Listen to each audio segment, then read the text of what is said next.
Your Holiness, welcome to the program. Good to see you again.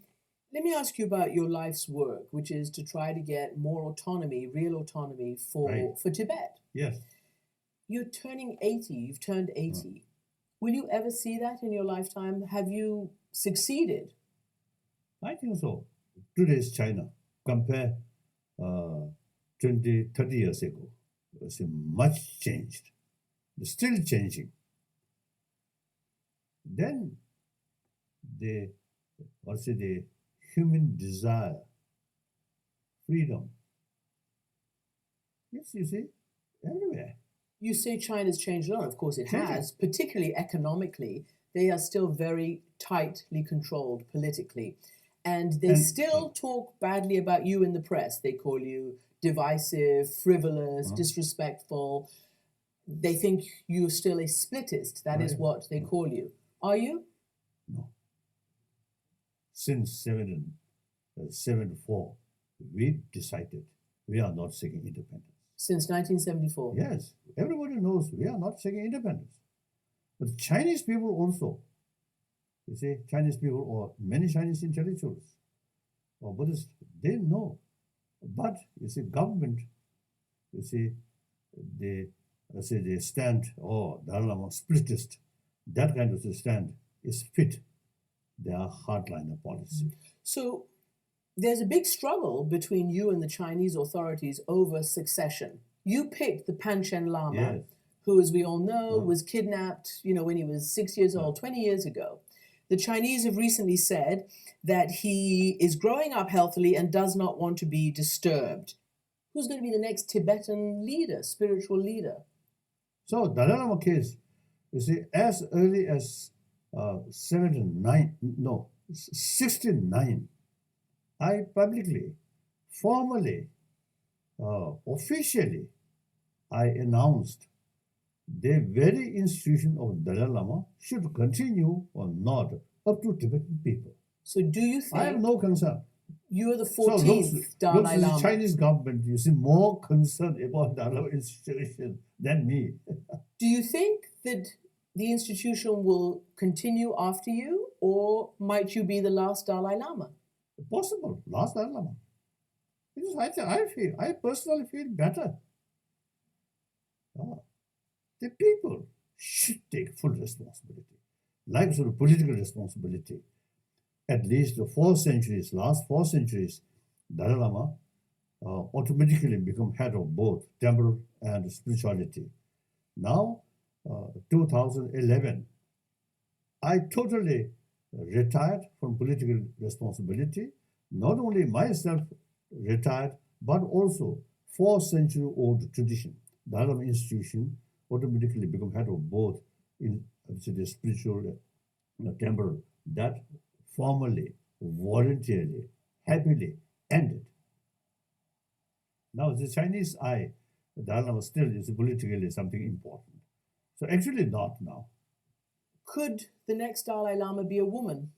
Possible. I want to ask you about a troubling political situation amongst Buddhists in Myanmar, Burma. That's very sad. Very sad. The Buddhist nationalism that is attacking and oppressing the Rohingyas. What is your position on that? What would you tell them? Right from the beginning, when this event firstly start, I expressed to those Buddhists, please think when you feel some uncomfortable with certain group of people or religiously or Muslim brothers, sisters, then you should think Buddha's face. If Buddha there, certainly protect or help to these victims. There's no question. So as a follower of Buddha, we should follow Buddha sincerely. The national interest is secondary. Consider as a human brothers, sisters, no matter what religious faith. So therefore, to some people, Muslim, Islam, more effective. So let them follow that. We must accept Would that. you say the same about the Uyghurs in China? Certainly. President Xi Jinping is in the United States. He's also coming here to visit David Cameron, Prime Minister. What is your message if you were able to meet him, if you were able to ask him a question? What would you say today? If that reality comes, then I have to prepare. This moment, nothing. Or I may say to him, Xi Jinping, leader of most populated nation, so he should think more realistic way. I want to say him. Last year, he publicly mentioned in Paris as well as in New Delhi, Buddhism is a very important part of Chinese culture. He mentioned that. So, I sort of say, I may sort of say some nice word about that comment. Well, that's very diplomatic. What would you say about Tibet? Tibet, we are not seeking independence. Historically, we are independent country. That's all historians knows, except the Chinese official historian. They do not accept that. Otherwise, the whole world knows those historians. Past is past. We are looking the future. So Tibet, materially backward, so remain within the People's Republic of China. It's our only interest for further material development, provided we have our own language, very rich spirituality.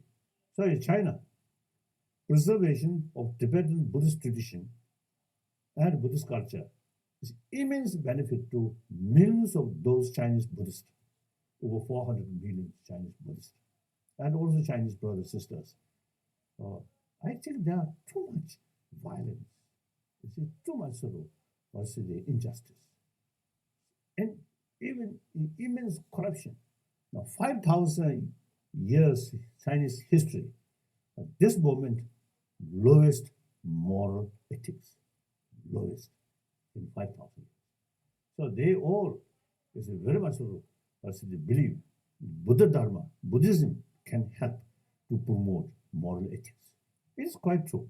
On that note, Dalai Lama, Your Holiness, thank you very much for joining us. Thank you.